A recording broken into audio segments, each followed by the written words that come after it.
Hello, let's talk about problem 4 on homework 7 and draw some far-reaching conclusions about things we can learn from Ampere's law while we're at it.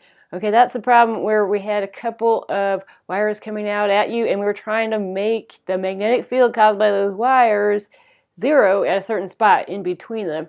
And the way that works, I hope I see a lot of people doing Ampere's law, right-hand rule, sticking their thumbs along the direction of the current and figuring out what direction things could go, because it could be a full-blown problem where you have to solve and get numbers. It could be just which direction, what way does the field point. I'll talk about that a little bit more when we get to homework 8 review.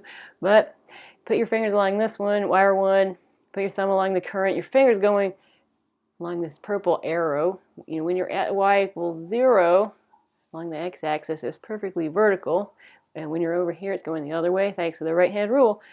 And from wire 2, you can see the great potential for these magnetic fields to cancel out if you set up your currents and your distances right. Your distance from the wire shows up in this equation, I over 2 pi rho.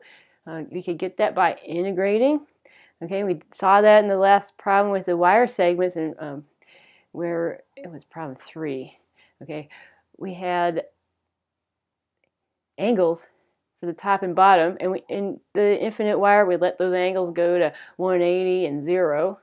Okay, we get this nicer solution. Doesn't have alphas in it anymore, but a real good thing to review that gets you beyond just the impact of this one little problem where you're tweaking the currents to make these I over 2 pi, you know, got different distance from each wire down here, and you got different currents. You're making them balance out to nothing. Okay, look at where this equation came from. When there's a lot of symmetry like this and you have an infinite wire, it doesn't matter where you are in z, you're only really going to depend on one coordinate, rho, for the magnitude of your magnetic field.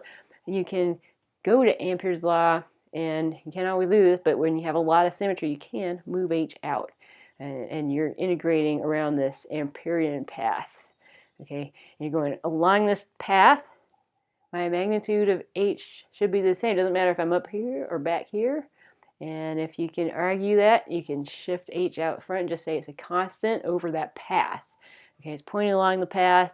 It's in the phi hat direction. Where we're going to solve it for the magnitude. H times dl. Path length is going to be the circumference, 2 pi r, or 2 pi rho, we're calling it. And on the other side, just the amount of current. I've drawn my current going vertical to get my right-hand rule to work out. Thumb along the current, fingers along the magnetic field in phi hat direction. Right-hand rule. Okay, so I can rebuild. I can get this expression back without having to do an integral. Okay, you can do it the brute force way and do the integral and get this, or you can say symmetry. Woo! Ampere's law. And what I'm showing here is maybe we didn't get problem 4 to work out. We got 10 amps in wire 1, and halfway in between we got 20 amps in wire 2. I'm trying to show, well, thanks to the larger current, we got twice as much magnetic field. So, okay, but if you had the same amount of current, you would get that to cancel at the halfway point. In problem 4, we're not at the halfway point. We're told some other thing, so we have to tweak the currents. So check the key for details.